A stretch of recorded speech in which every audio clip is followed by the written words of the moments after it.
Mercredi dernier, le gouvernement du Québec a lancé une campagne de publicité mettant en vedette un faucon pèlerin afin d'interpeller les Québécois sur le déclin de la langue française et les inciter à inverser la tendance.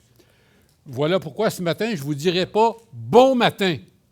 C'est un calque de l'anglais, c'est une traduction littérale de « good morning ». Alors, je vous dirai « bonjour ». Alors, vous savez déjà que je vais vous entretenir autour du psaume 32. Je vous invite à y tourner. Pour ceux qui ont une version papier, pour ceux qui ont une version électronique, rouvrez vos téléphones ou vos tablettes. Et pour ceux qui n'ont rien, bien, vous n'aurez rien. Non, blague à part, voici ma version du psaume 32. De David, cantique. Heureux celui à qui la transgression est remise, à qui le péché est pardonné. Heureux l'homme à qui l'Éternel n'impute pas l'iniquité et dans l'esprit duquel il n'y a point de fraude. Tant que je me suis tu, mes os se consumaient.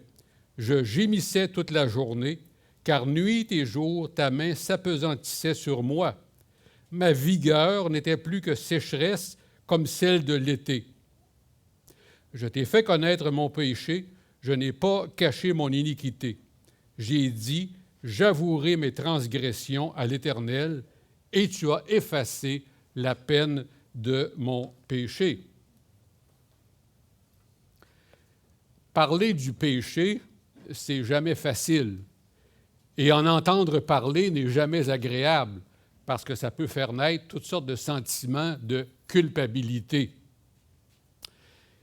Pour nos contemporains, le péché est soit mignon, soit un restant de religion déchu, un vestige d'une autre époque. C'est une notion qui a disparu de l'espace public et celui qui oserait prononcer dans l'espace public ce mot se ferait ridiculiser et accusé d'obscurantisme religieux. Il vaut mieux, dans notre société, adopter un comportement libéral, ouvert, tolérant et éviter tout ce qui choque. Le mot péché a toujours été affreux, mais dans les 50 dernières années, on l'a rendu affreux dans un sens nouveau. On n'en a pas seulement fait un mot affreux, mais un mot désuet. Les gens ne sont plus pécheurs. Ils sont seulement immatures, défavorisés, effrayés, ou dans certains cas, malades. On a vu cette semaine des événements dramatiques où on a invoqué des problèmes de santé mentale. Le mot péché semble avoir disparu du vocabulaire de monsieur et madame tout le monde. Autrefois, il était chargé de sens. C'était un terme fort, menaçant ou grave. Mais il s'en est allé. Il a presque disparu. Et la notion qu'il exprimait aussi. Pourquoi? Est-ce que plus personne ne pêche? Est-ce que plus personne ne croit au péché? En fait, le péché est la notion biblique la plus difficile à accepter et pourtant la plus facile à démontrer. Si les églises évangéliques comme la nôtre n'abordent pas la question du péché et de ses conséquences, où le sujet sera-t-il traité? Dans le psaume 32, David est aux prises avec l'ennemi intérieur, qu'est le péché. Il nous partage avec franchise une expérience personnelle dont on va essayer de tirer des leçons pour nos vies. Il aborde le péché sous deux angles, sous l'angle de ses conséquences et sous l'angle du pardon de Dieu.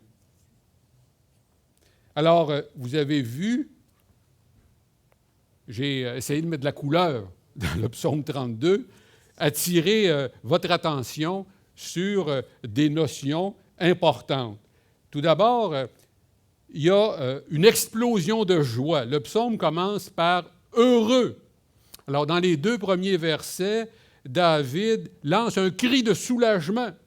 Il est amené par sa propre expérience à parler du bonheur, du bien-être, de la joie et de la paix qui l'habitent. Heureux, le livre des psaumes, débute par cette exclamation. Psaume 1:1, nous lisons « Heureux l'homme qui ne marche pas selon le conseil des méchants, qui ne s'arrête pas sur la voie des pécheurs et qui ne s'assit pas en compagnie des moqueurs. » Le livre des psaumes commence par « heureux ». Et ici, David utilise ce mot à 2 reprises pour proclamer avec enthousiasme le bonheur et la joie qu'il éprouve d'avoir obtenu le pardon de Dieu. Ce bien-être résulte du fait qu'il vient de renouer une saine relation avec Dieu. C'est plus qu'une émotion, c'est plus qu'un sentiment. Au lieu d'employer le mot « heureux », la version Darby utilise le mot « bienheureux ». Bienheureux, dit la version Darby. C'est un adjectif qui signifie « très heureux », qui jouit d'un grand bonheur, d'un bonheur parfait. Et la version Perret-Gentil, elle dit tout simplement « au bonheur ». Le mot hébreu décrit l'état d'une personne qui goûte un bonheur serein et durable, qui est au 7e ciel.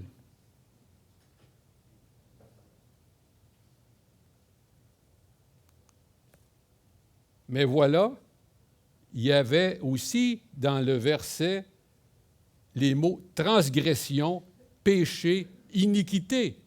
Les versets 1 et 2 utilisent 3 mots hébreux différents pour exprimer la réalité du péché.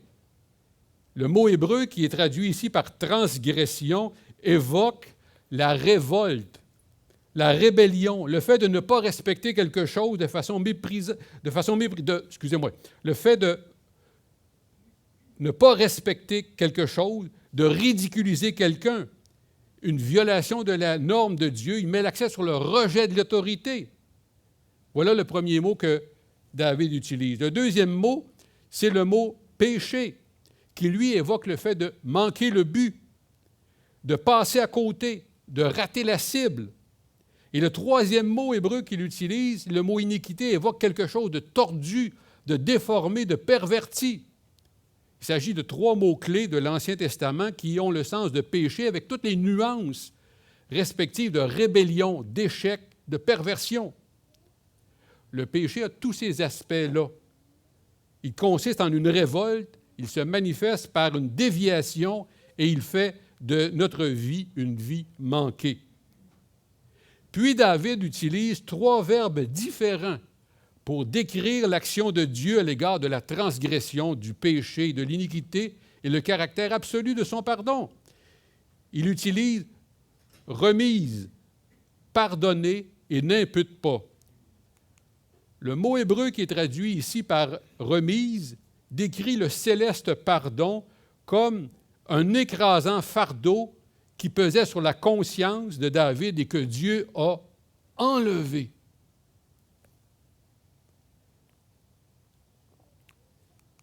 Le mot hébreu qui est traduit par « pardonner », lui, décrit le céleste pardon comme le geste par lequel Dieu a couvert le péché de David de telle sorte qu'il est devenu invisible pour Dieu. Il est devenu invisible. Le regard de Dieu n'est plus blessé par le péché de David. Dieu a évacué le péché de son champ de vision et choisi de ne plus s'en souvenir. Et le troisième mot hébreu, n'impute pas, l'a été dans d'autres versions par ne compte pas, ne tient pas compte, ne retient pas. Dans la version Sommeur, si certains d'entre vous l'avez, nous lisons « Au compte de qui l'Éternel ne porte pas le péché ». Pour sa part, la Bible des peuples écrit que le Seigneur voit sans dette. Quant à la Nouvelle Français courant, elle énonce que le Seigneur ne traite pas en coupable. Imputer quelque chose à quelqu'un, c'est porter cette chose à son compte. Et c'est ce que Dieu ne fait pas ici à l'égard de David. Ce troisième verbe décrit le céleste pardon comme une dette que Dieu annule, qu'il remet gracieusement et dont il renonce à exiger le paiement. Le péché de David est ainsi totalement réglé et devient une affaire classée. Les fautes que David a commises ne sont plus à sa charge, ne sont plus sur ses épaules en quelque sorte. mais ça ne veut pas dire qu'elles se sont volatilisées dans la stratosphère. La sainteté et la justice de Dieu ne le permettent pas. Si mes péchés ne figurent plus sur mon ardoise, c'est parce qu'ils sont comptabilisés ailleurs, sur le Seigneur Jésus. C'est lui qui a pris sur son dos lacéré, qui les a portés et qui les a expiés à la croix. Aux Romains, l'apôtre Paul écrivait que Jésus a été livré pour nos fautes. Romains chapitre 4, verset 25, version Darby. Donc, par ces trois expressions-là, remise, pardonnée, n'impute pas, le psalmiste nous dit que son péché a été pris en charge par Dieu lui-même. Le Seigneur n'est pas devenu amnésique. Il n'a pas perdu la mémoire. Il connaît toutes choses et ne peut pas oublier, mais il couvre nos péchés. Il n'en tient plus compte dans notre relation avec lui.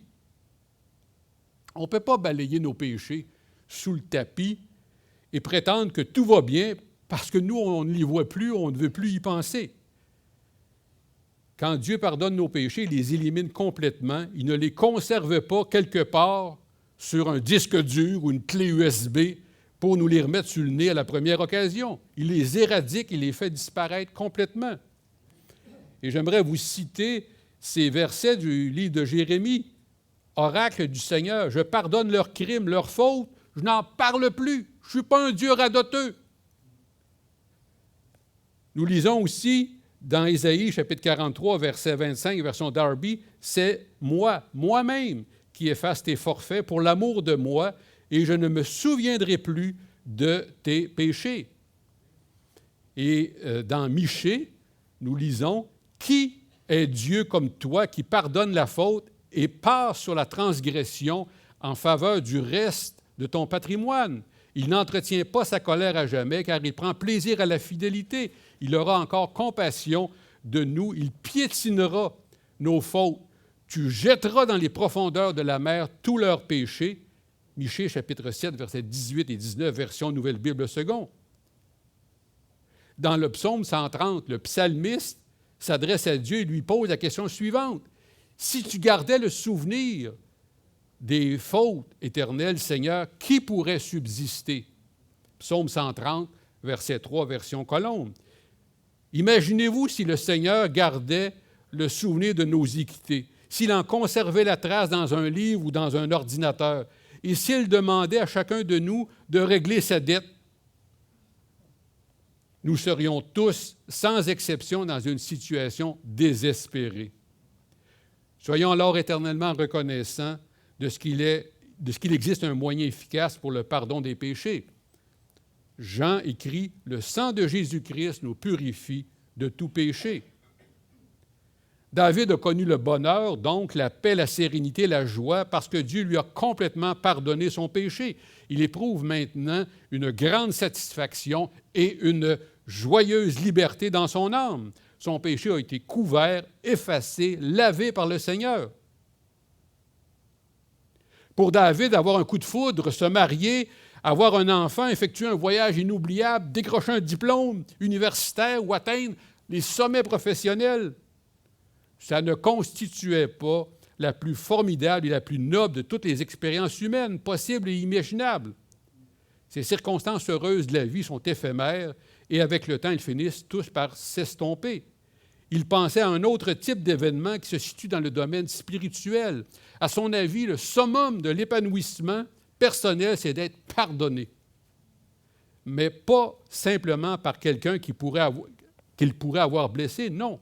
Il parle de cette connaissance qui consiste à savoir que toutes ses fautes ont été effacées et oubliées par Dieu, le juge de toute la terre.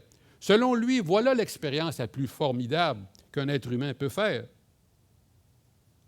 Et la deuxième béatitude s'achève par « Heureux l'homme dans l'esprit duquel il n'y a point de fraude, l'homme dont le cœur est sans hypocrisie, qui ne triche pas avec la vérité,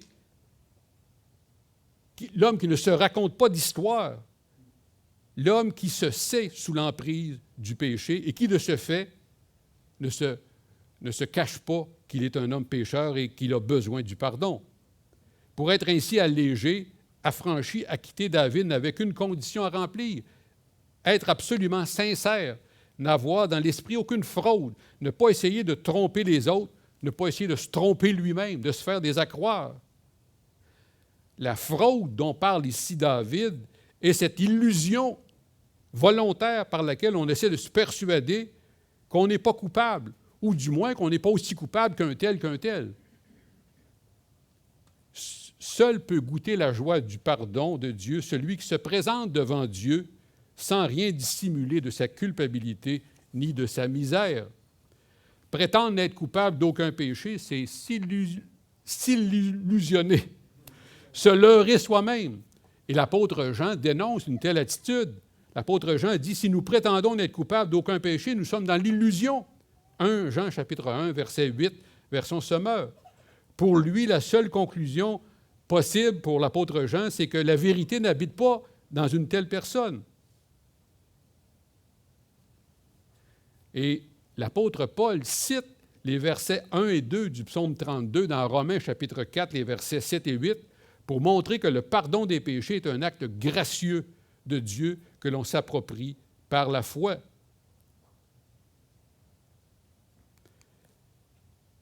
Mais avant d'avoir goûté ce bonheur-là, David avait dépéri par dénégation.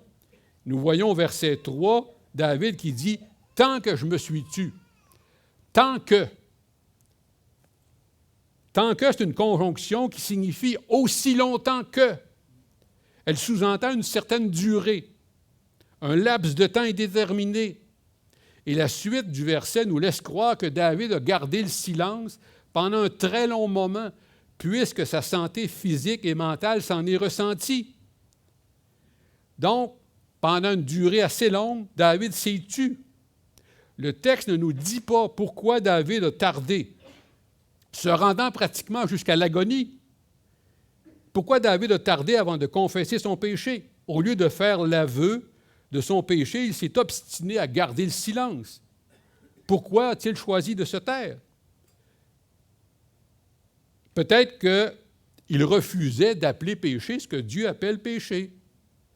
Peut-être s'était-il dit que le temps va finir par arranger les affaires. Peut-être que David avait trop honte. Il était gêné, mal à l'aise, inconfortable, avec l'idée de devoir demander pardon à Dieu pour la Xème fois à propos du même péché. Peut-être que son orgueil de monarque, de roi, homme réputé pieux, l'empêchait de reconnaître son péché.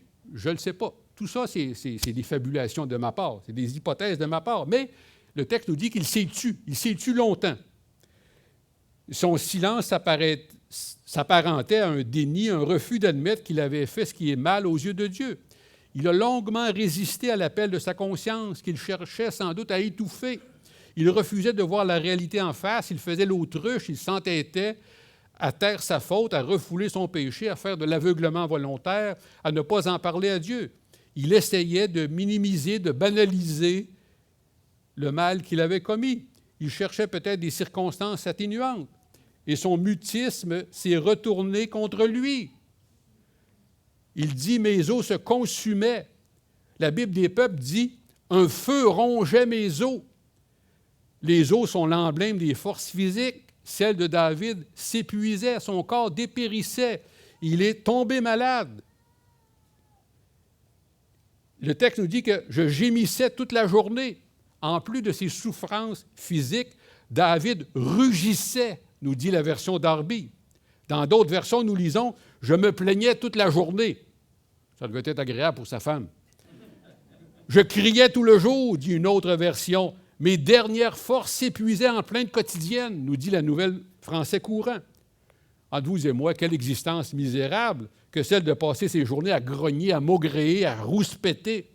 David criait beaucoup et sans cesse, mais le vrai problème, il n'en parlait pas, il le taisait.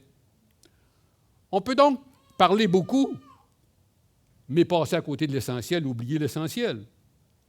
L'angoisse spirituelle a souvent pour effet de miner l'organisme physique.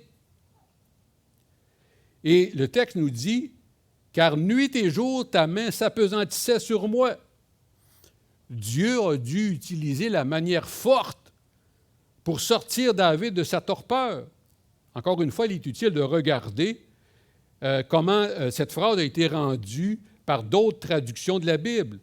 Alors, dans la version Le Lièvre et Maillot, nous lisons « Jour et nuit, ta main m'écrasait ». Alors, imaginez l'image. La main de Dieu écrasait David. Tu ne veux pas comprendre, mon petit David? On va s'arranger avec ça. La seconde 21 dit « Jour et nuit, ta main nuit et jour, ta main pesait lourdement sur moi. » Dieu a été obligé de traiter David sévèrement pour l'amener à la repentance. Désireux de courber son orgueil, la main divine s'appesantissait sur David. S'il avait cédé plus tôt, si, sous la pression de la main paternelle, il était tombé à genoux, cette main ne se serait pas... sa main n'aurait pas été là jour et nuit. Mais par entêtement, par une obstination, David a obligé Dieu à jour et nuit le frapper.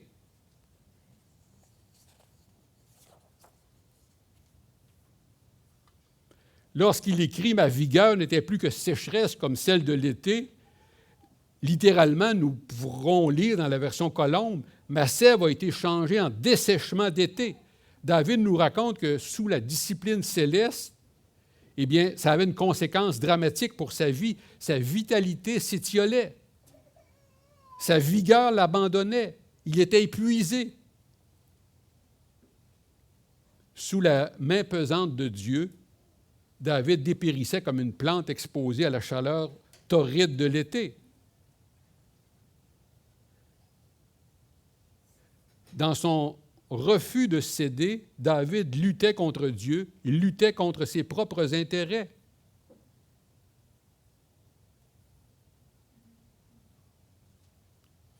David a essayé de garder le silence, d'ignorer le problème, de le balayer sous le tapis, de faire comme si il n'y avait rien. Mais la puissante main de Dieu l'a amené à gémir toute la journée. Vous savez, il est dangereux de se rébiffer contre sa propre conscience. La vigueur de l'homme s'épuise à force de résister au travail de persuasion de l'Esprit Saint. Il y aurait beaucoup à dire sur les différents moyens que Dieu utilise pour nous parler. Par exemple, on sait que l'Éternel a interpellé Élie à travers un murmure doux et léger. Et c'est en utilisant une lumière vive et éblouissante venant du ciel que Jésus s'est adressé à Paul. Ici, dans le psaume 32, David nous raconte que pour briser son endurcissement spirituel, Dieu a dû le châtier durement.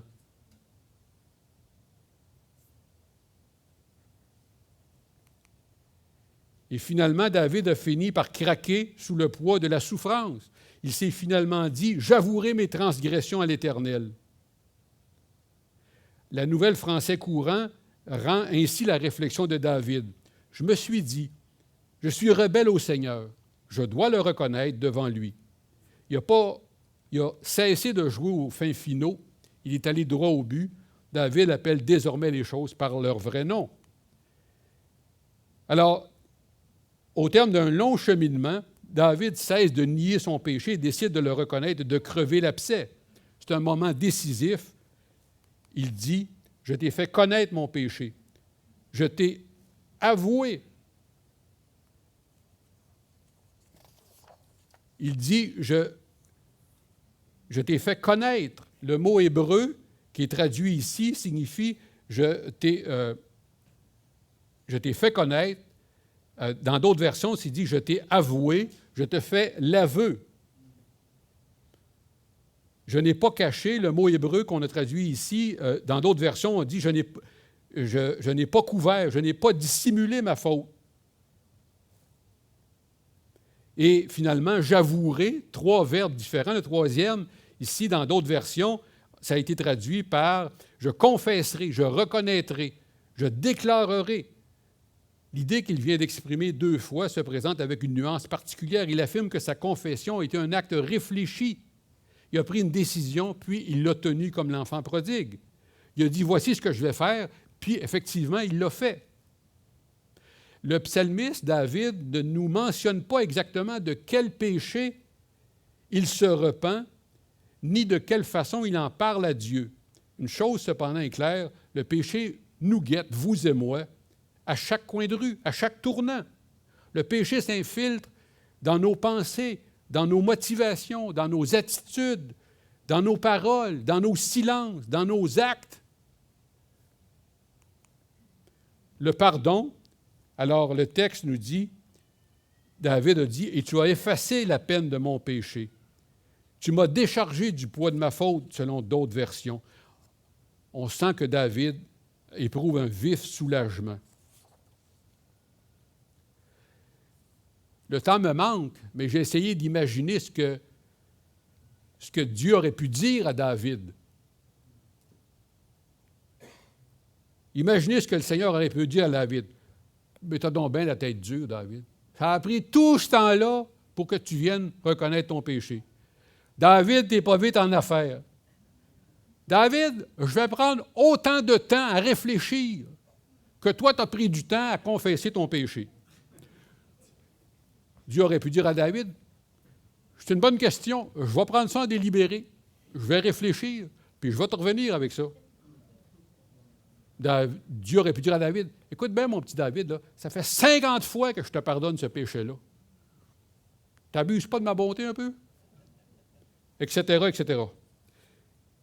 Et je voudrais attirer votre attention sur la conjonction « et » à la fin du verset 5, verset 5c. « Et ». Cette conjonction est importante parce que, à mon avis, elle révèle que Dieu ne l'avait pas abandonné à son triste sort. Elle souligne que le pardon de Dieu, libre et gratuit, suit aussitôt la confession sincère du péché. Le Seigneur ôte immédiatement, sans délai, la culpabilité ou le châtiment associé au péché de David. À peine avait-il confessé sa faute, reconnu son péché, qu'il reçoit l'assurance que Dieu l'a pardonné. Tout de suite, Dieu lui pardonne généreusement et lui apporte en même temps la pleine solution à son problème. C'est sûrement après qu'il eut retrouvé la paix, la santé et sa communion avec Dieu que David a pu proclamer haut et fort les versets 1 et 2. « Heureux, heureux !»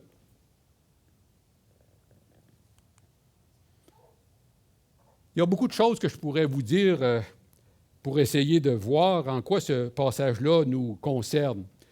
Mais j'aimerais tout d'abord vous dire qu'il y a 3 mots, transgression, péché, iniquité, dans les versets 1 et 2. 3 mots qui décrivent différentes phases de culpabilité.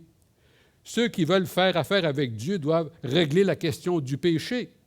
Tous ont péché, sont privés de la gloire de Dieu, nous dit Paul dans Romains 3, 23. Sans Dieu, nous ne ferons qu'errer comme des brebis et nous nous égarerons en chemin. Nous lisons, « Celui qui cache ses transgressions ne prospérera point, mais celui qui les confesse et les abandonne obtiendra miséricorde. » Proverbe 28, 13, version Darby. « Dissimuler ses péchés ne porte pas bonheur. » Proverbe 28, 13, version du rabbinat.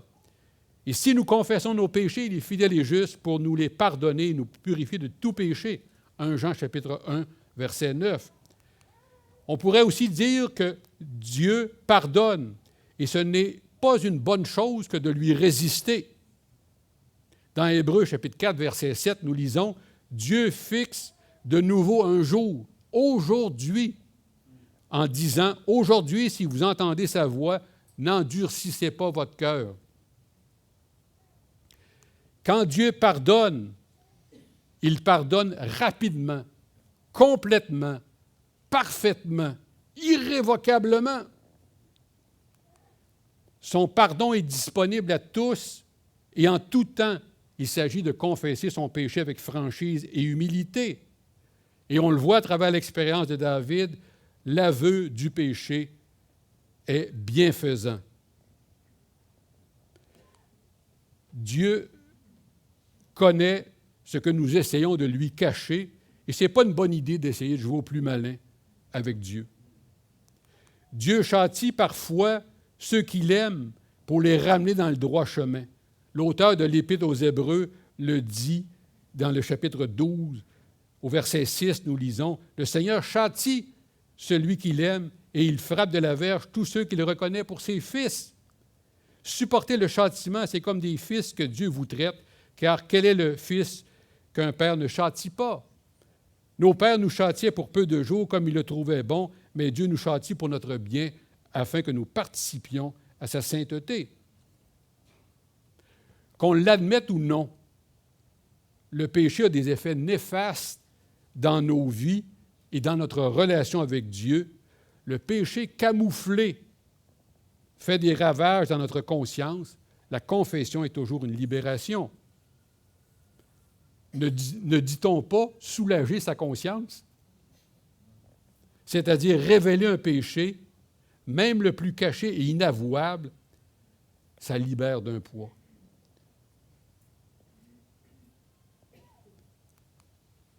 Il y a deux façons, je n'ai pas le temps de vous parler de ça, donc je vais sauter. Il y a deux façons de traiter le péché. Le nier, l'ignorer, ne pas en parler, subir les conséquences d'une telle approche furent pour David dévastatrices. L'autre approche, c'est de reconnaître, avouer, confesser ses péchés, de trouver un bonheur serein, bénéficier de la faveur de Dieu. Je termine en 2003.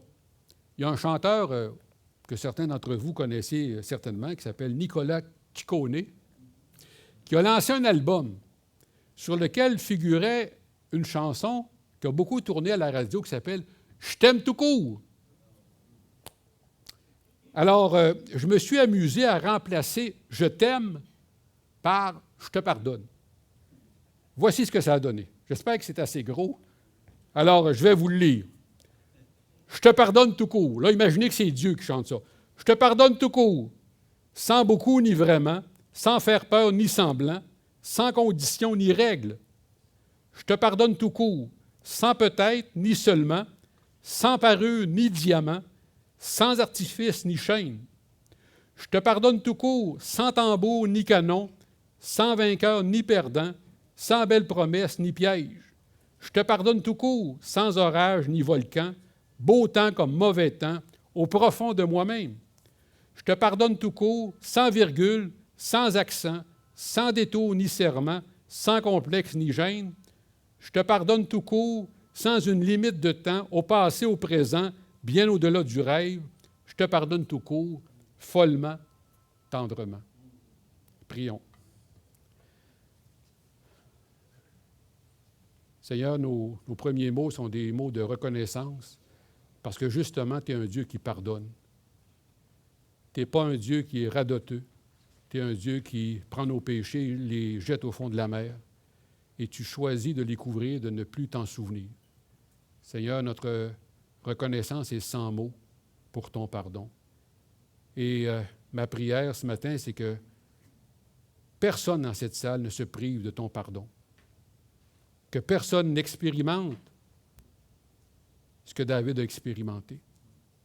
Seigneur, ma prière, c'est que tous, sans exception, on puisse s'adresser à toi et faire comme David, reconnaître, confesser, avouer nos péchés, nos transgressions. Seigneur, tu veux nous faire du bien, tu veux une relation saine avec nous et tu as pris l'initiative pour cela. Tu as choisi de frapper le Seigneur Jésus à notre place et ton pardon est accessible, ton pardon est gratuit et ton pardon est irrévocable. Alors, Seigneur, nous te célébrons ce matin en reconnaissance pour cela. Amen.